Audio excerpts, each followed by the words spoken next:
감사합니다. 오늘 하나님께서 우리에게 주시는 말씀 함께 보시겠습니다. 이사야서 말씀입니다. 이사야서 49장 14절부터 20절 말씀입니다. 우리 한 절 한 절씩 교독하고 마지막 절 합독하겠습니다. 49장 14절부터 마이크 좀 내려주시겠어요? 14절부터 20절까지 말씀 제가 먼저 읽습니다.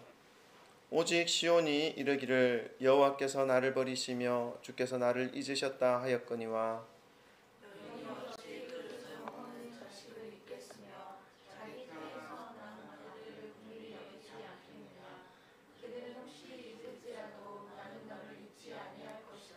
내가 너를 내 손바닥에 새겼고 너의 성벽이 항상 내 앞에 있나니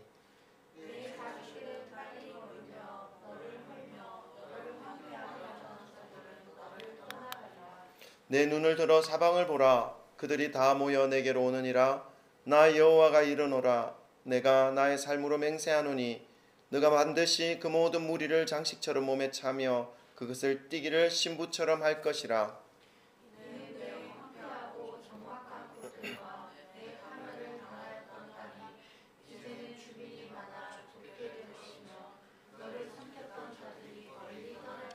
다 같이 읽습니다. 자식을 잃었을 때에 낳은 자녀가 후일에 내 귀에 말하기를 이곳이 내게 좁으니 넓혀서 내가 거주하게 하라 하리니. 아멘. 할렐루야. 하나님의 은혜와 평강이 함께 하시기를 소망합니다. 아멘. 또 일주일 만에 뵀는데 너무 반갑고 좋은데 저만 반갑고 좋은 것처럼 느껴지는 마음 별로 안 반갑습니까? 반갑습니까?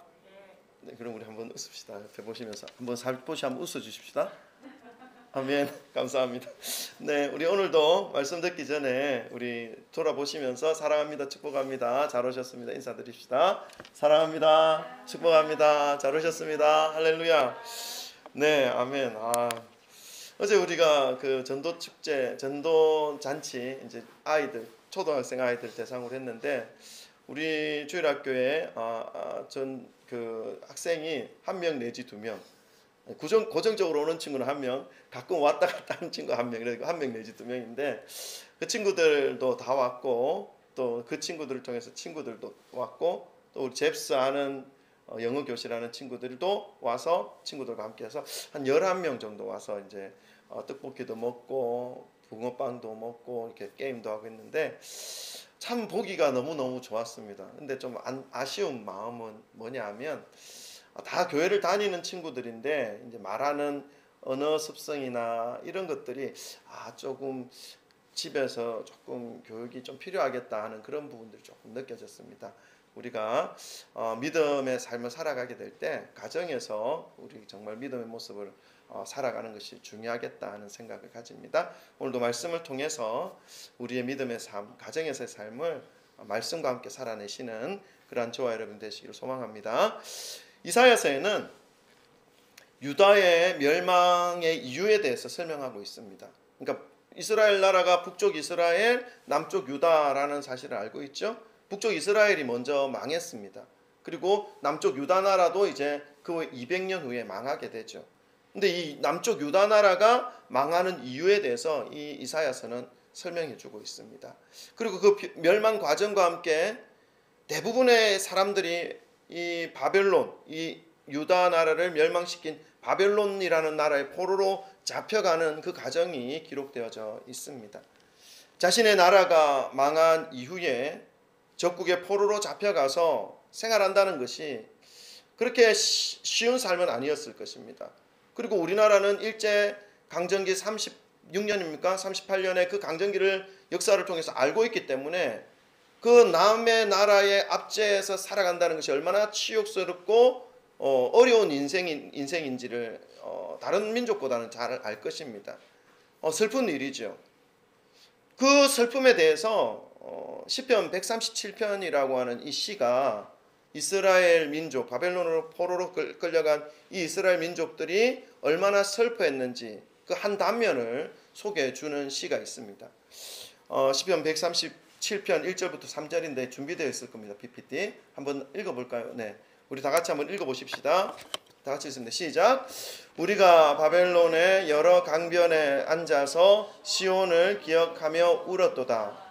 그 중에 버드나무에 우리가 우리의 수금을 걸었나니 이는 우리를 사로잡은 자가 거기서 우리에게 노래를 청하며 우리를 황폐하게 한 자가 기쁨을 청하고 자기들을 위하여 시온의 노래 중 하나를 노래하라 함이로라. 이 시의 내용이 어떤 내용인지 좀 이해가 오십니까? 바벨론으로 이제 포로로 끌려갔던 이스라엘 백성들, 유다 백성들이죠. 전체적으로 이스라엘 백성들을 의미합니다. 그 중에 이제 남쪽 유다라고 하는 그 부분이 조금 축소된 부분인데 이스라엘, 유다 똑같다라고 보시면 됩니다. 이 이스라엘 백성들은 자신의 나라에서 하나님을 찬양하는 그 과거의 삶을 회상하면서 눈물을 짓고 있는 내용입니다. 시편 137편. 주님의 성전에 함께 모여서 하나님을 찬송하며 비파와 수금으로 그 악기를 연주하면서 주님의 신실하심을 찬양했던 그때를 기억하면서 눈물을 흘리고 있습니다. 왜 지금 눈물을 흘리고 있는 것일까요? 이제는 그 하나님의 은혜를 마음 놓고 찬양할 수가 없기 때문에 그렇습니다. 바벨론 사람들이 바벨론의 포로가 된 이 이스라엘 백성 자신들을 향해서 조롱합니다. 어떤 조롱합니까? 기쁨이 전혀 없는데 이 노예의 삶을 살고 있는데 그 자신들에게 기쁨의 노래 한번 불러봐. 영광의 찬양, 너희들 찬양 잘하잖아. 자신들을 위해서 그 바벨론의 사람들을 위해서 노래해보라고 청하고 있기 때문에 그렇습니다. 너희들은 찬양의 민족 아니야. 너희들은 악기와 그 모든 것들을 잘 연주하는 민족 아니야. 여기 와서 한번 그 즐거운 연주를 해보라 청하고 있는 것입니다. 얼마나 마음 아픕니까?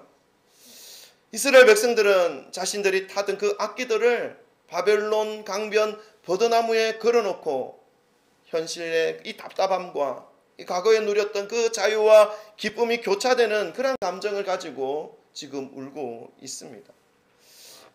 지금 이스라엘이 흘리고 있는 이 눈물의 의미가 참으로 많은 것들을 포함하고 있을 거란 생각이 듭니다. 무엇보다도 하나님을 떠난 삶에서 맞이해야 하는 이 고통, 이것을 표현하고 있는 눈물일 것입니다. 그러니까 이 바벨론의 포로가 되어진 이 이유에 대해서도 이 이사야서는 그 이유가 무엇이었는지를 말씀해 주고 있습니다. 이사야서 2장 13절에 기록되고 있죠. 우리 한번 읽어볼까요? 바벨론의 포로로 끌려갈 수밖에 없었던 이유에 대해서 두 가지를 말씀하고 있습니다. 우리 찾아보십시다. 다 같이 읽습니다. 시작. 내 백성이 두 가지 악을 행하였나니 곧 그들이 생수의 근원이 되는 나를 버린 것과 스스로 웅덩이를 판 것인데 그것은 그 물을 가두지 못할 터진 웅덩이들이니라. 아멘.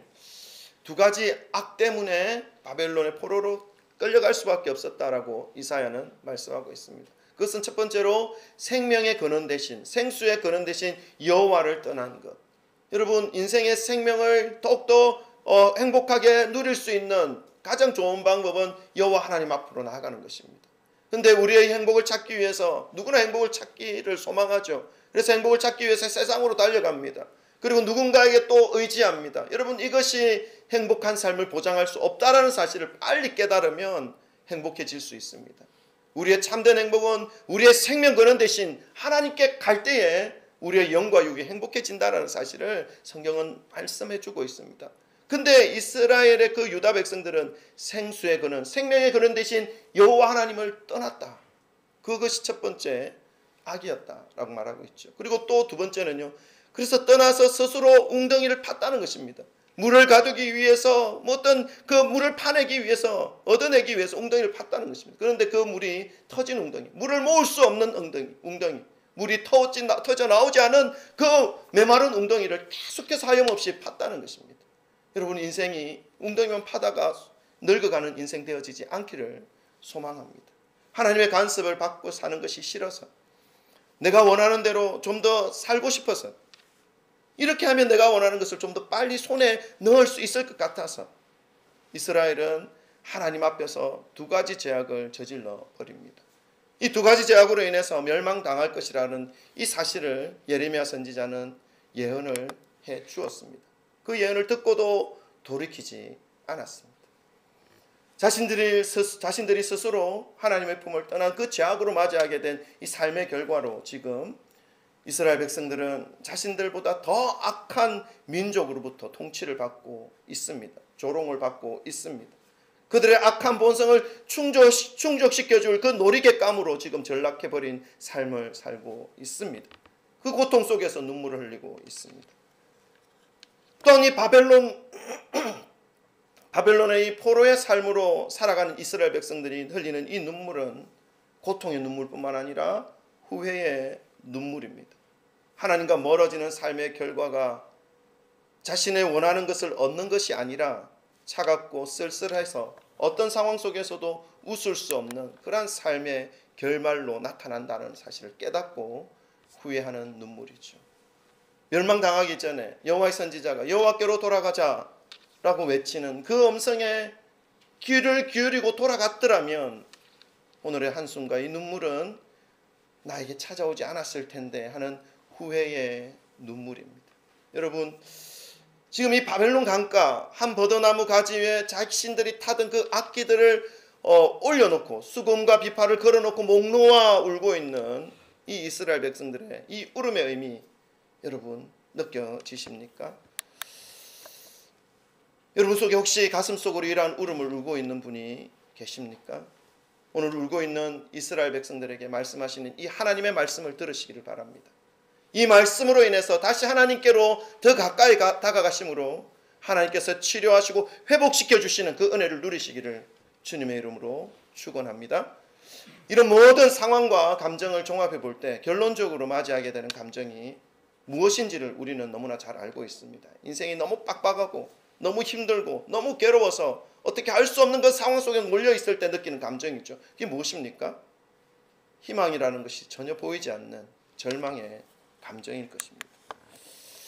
하나님을 등지고 더 넓은 세상에서 자기가 자신의 삶의 주인이 되어서 사나이로 태어나서 또는 한 여인으로 태어나서 이 인생의 한 획을 그어버리라 당찬 야망을 가지고 세상에 나아가 애쓰고 노력하면 자신이 원하는 것을 얻을 수 있을 것만 같았는데 그래서 그의 손에 쥐는 듯하게 느꼈는데 결국 내 손에 남는 것은 아무것도 남겨진 것이 없고 악한 바벨론의 그 종이 되어서 이제는 어느 것도 꿈꿀 수 없는 상황이 되어버린 그러한 절망의 상태를 지금 이스라엘은 맞이하고 있는 것입니다. 여러분, 이스라엘 백성들은 이러한 고통의 눈물, 절망의 눈물, 후회의 눈물을 흘리면서 하나님 앞에 자신의 잘못을 깨달으며 자신들의 패역감 때문에 자신들의 그 오만함 때문에 자신들의 그 죄악 때문에 하나님께서 자신들을 잊었다라고 생각하면서 하나님 앞에 지금 절망의 상태로 서 있습니다. 그 말씀이 지금 본문 이사야서 49장 14절에 기록되어져 있죠. 우리 한번 읽어볼까요? 이사야서 49장 14절 다 같이 함께 읽겠습니다. 시작. 오직 시온이 이르기를 여호와께서 나를 버리시며 주께서 나를 잊으셨다 하였거니와. 아멘. 이 시온은 이스라엘을 의미합니다. 주님의 백성 유다 백성들을 의미합니다. 이 이스라엘 백성들이 이르기를 여호와께서 나를 버리시며 주께서 나를 잊으셨다 하였거니와. 이스라엘 백성들은 이 나라를 잃은 소름과 함께 무엇 하나 자신이 원하는 바를 이룰 수 없는 답답하고 무언가를 한다고 해도 자신의 것이 될 수 없는 그러한 지금 상태에 놓여져 있는 현실 속에서 하나님에 대한 기대와 소망이 사그라져 가고 있었습니다. 여러분, 이스라엘 백성들의 이러한 상태와 상황이 인간으로서 이해가 되지요. 지금 포로로 끌려가 있고 지금 무엇을 해도 자기의 어떤 결과물이 자기에게로 돌아가는 것이 아니라 속국되어져 있는 그 다스리는 바벨론에게 다 몰수되어지는 그런 상황 속에 있는 것입니다. 이렇게 절망의 세월이 계속 흘러가게 되는데 현실은 변화가 일어날 기미가 보이지 않고 끊임없이 절망하게 되는 이 이스라엘 백성들을 향해서 하나님이 뭐라고 말씀하십니까? 하나님이 뭐라고 말씀하시는지 우리 오늘 하나님의 그 말씀을 통해서 하나님의 마음이 무엇인지를 깨달으시기를 소망합니다. 우리 그 다음 말씀 15절 한번 읽어볼까요? 다 같이 한번 읽어보겠습니다. 시작. 여인이 어찌 그 젖 먹는 자식을 잊겠으며 자기 태에서 난 아들을 긍휼히 여기지 않겠느냐. 그들은 혹시 잊을지라도 나는 너를 잊지 아니할 것이라. 아멘. 이제 상담을 하거나 이제 믿음의 신앙 상담을 하거나 또 이제 성경 공부를 하게 되면 의외로 이런 의문이나 질문을 품고 있는 분들이 많습니다. 신앙생활을 잘 하다가 하나님의 뜻과 인간의 뜻은 다르기 때문에 나는 내 나름대로 신앙생활을 한다고 했는데 결국 하나님 앞에 섰을 때에 하나님이 너는 내 뜻대로 살지 않았기 때문에 너는 지옥 갈 거야, 이렇게 또 판단 내리시지 않을까 하는 그런 마음, 이해가 가십니까? 그럴 수 있죠. 그럴 생각이 들 수 있습니다. 저도 어릴 때, 청년의 때 그런 의심이나 이런 생각을 해본 적이 있습니다. 그러니까 나는 믿음의 삶을 살아간다 하는데 사실 믿음의 삶을 산다 하더라도 완전한 삶을 사는 사람은 별로 없지 않습니까? 때로는 넘어지고 때로는 또 뭐 유혹받고 때로는 비틀거리기도 하고 그렇게 하면서 믿음의 삶을 마지막 하나님 앞에 갈 때까지 했는데 그 보니까 완전하지 못한 나의 모습이 군데군데 너무나 허술하게 보이는 거예요. 그래서 하나님이 보실 때 야, 너는 안 되겠다, 저쪽 가라, 이래 말하시면 할 말이 없잖아요. 완전하게 못 살았으니까. 저만 그런 느낍니까? 그래서 그럴 바에는 믿음 아예 필요 없이 믿음 좀 제껴놓고 내 마음대로 이 땅에 살면서 마음대로 그냥 내 원하는 대로 살다가 가면 안 억울하지 않습니까?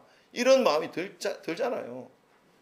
그래서 저도 그런 생각이 들 때가 있었는데, 근데 여러분 그런 마음으로 살아가는 것은 옳지 않습니다. 물론 우리의 모습이 완전하지 않습니다. 군데군데 허술하고 구멍이 쑥쑥 뚫려 있고 한번 뭐 이거 드러내면서 네가 이래가지고 믿음 생활 살았다고 이렇게 하면 할 말이 없습니다.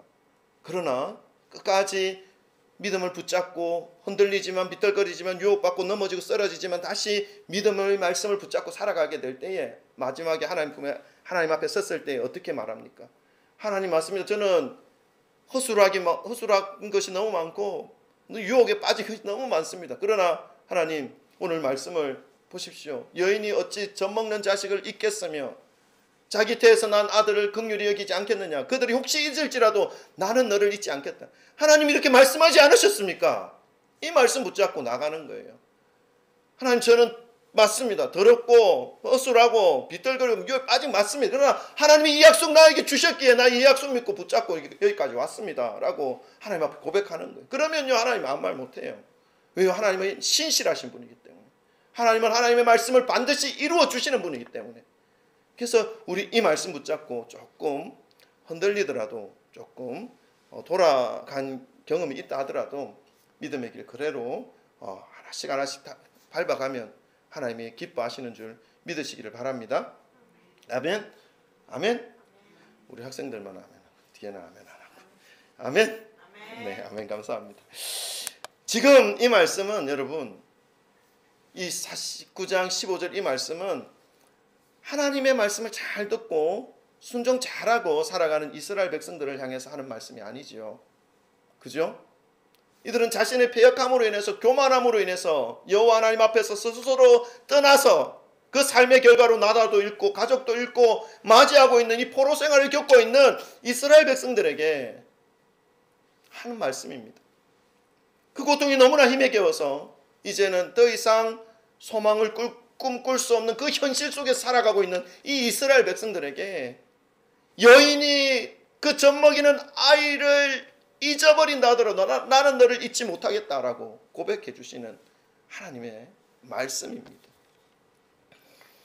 마치 하나님께서 이제는 우리를 잊으셨으니 이제 우리의 인생은 멸망으로 치닫는 것 외에는 아무것도 남아있지 않은 상태라고 울며 주저앉아 절망하고 포기하고 있는 이 이스라엘 백성들에게 하시는 말씀입니다. 나 여호와가 너를 잊지 않았다. 나 여호와는 너희를 잊을 수가 없다.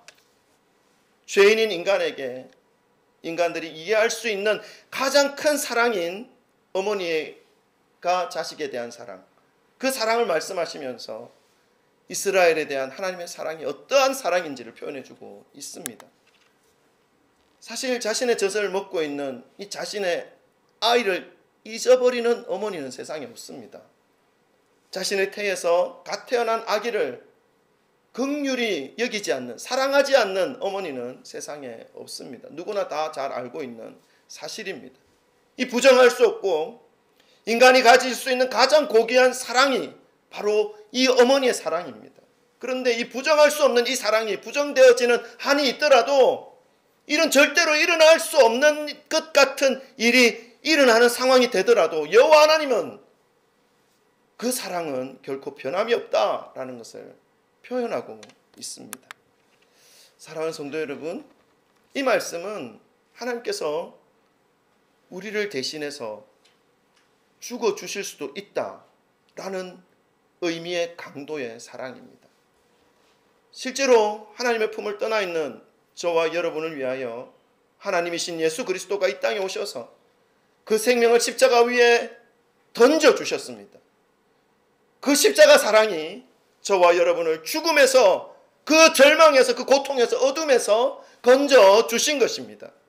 그래서 그 십자가의 은혜를 붙잡고 예수 그리스도의 그 사랑을 의지해서 살아가게 되면 결국 생명의 빛으로, 결국 마지막에 하나님 품에 안기는 그러한 은혜의 길을 우리에게 허락해 주시는 것이죠.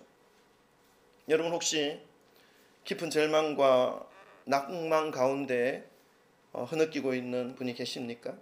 이제는 여호와께서도 나를 포기하신 것 같다. 이제는 하나님께서도 나를 잊으신 것 같다. 한탄하면서 그 삶의 문제 앞에 자포자기하려고 하고 있는 분이 계십니까?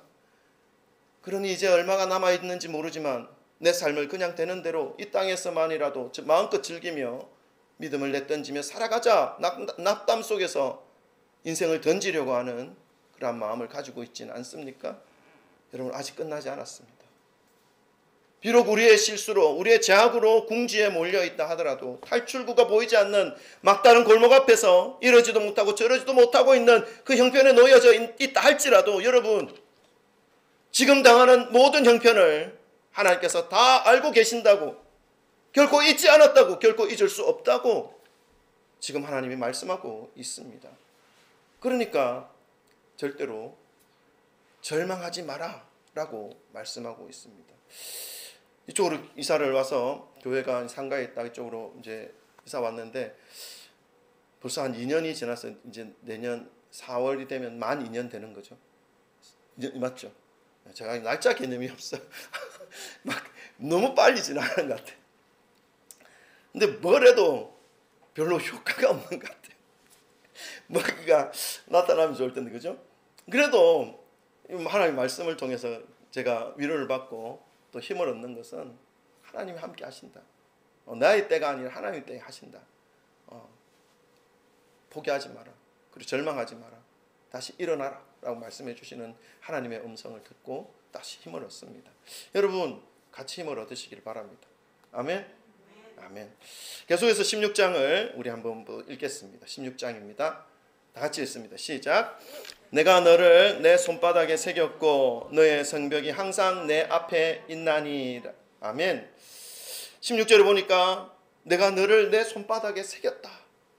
그리고 너의 성벽이 항상 내 앞에 있다 라고 말씀하고 있습니다. 여러분, 손바닥에 이름을 새기는 행위, 어떤 의미입니까? 이 이스라엘 고대의 관습이었습니다. 이 이름을 손바닥에 새기는. 그러니까 노예들의 손에 그 노예의 주인이 누구인지, 예를 들면 제가 제 이름이 있죠. 제 이름이 B라고 합시다. B. 근데 이 B는 A의 노예예요. 그러면 B의 손바닥에는 너는 A의 것이 하면서 A라는 좀 딱 적혀 있습니다. 그러니까 A라고 적혀 있으면 이 사람은 A의 소유구나, A의 종이구나, A의 노예구나라는 것을 알려주고 있습니다.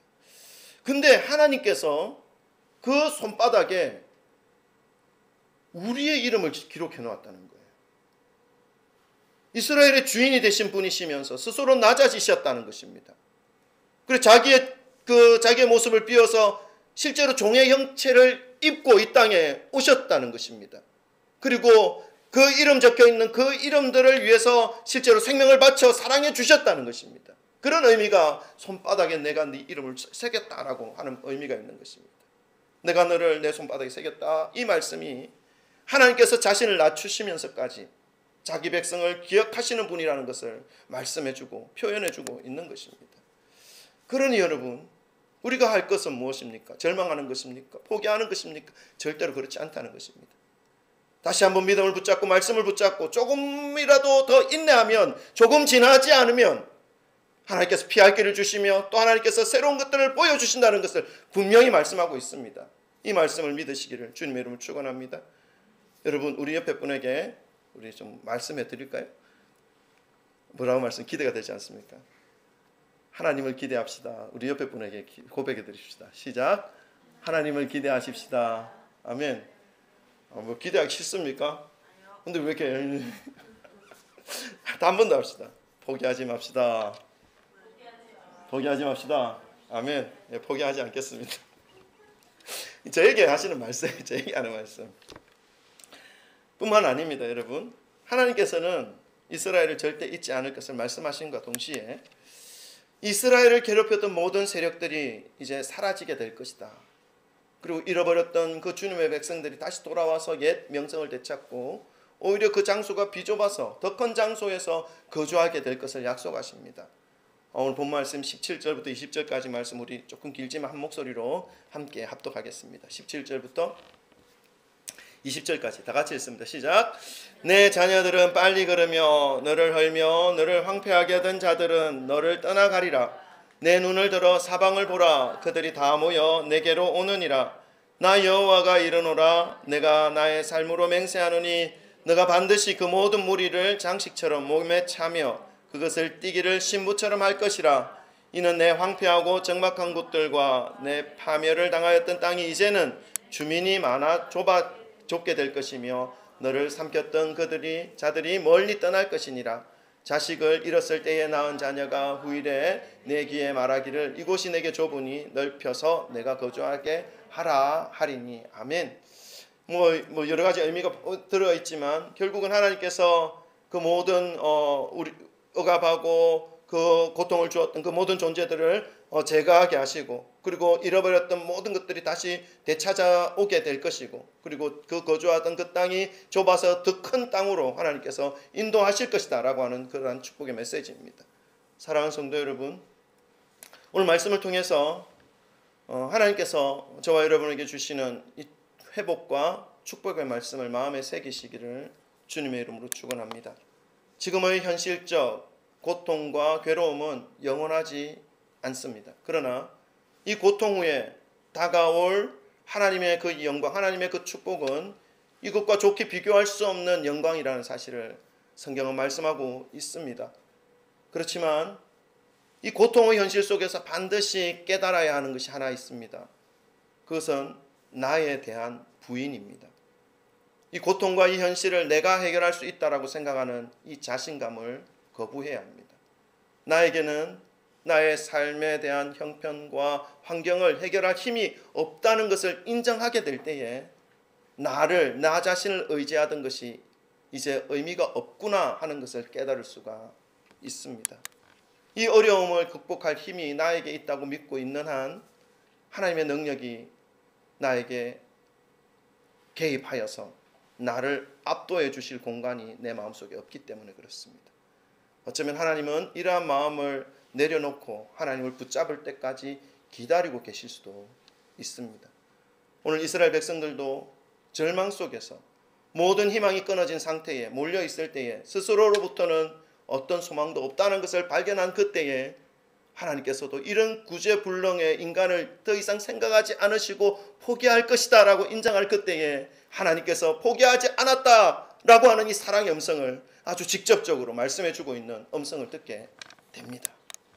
이 시간 절대로 포기하지 않으시는 하나님 앞으로 나의 모든 소망을 내려놓고 오직 주님께로부터 난 그 소망의 줄을 잡으심으로 회복과 축복의 그 삶이 하나님으로부터 직접 각자의 삶 속에서 부어지시기를 주님의 이름으로 축원합니다.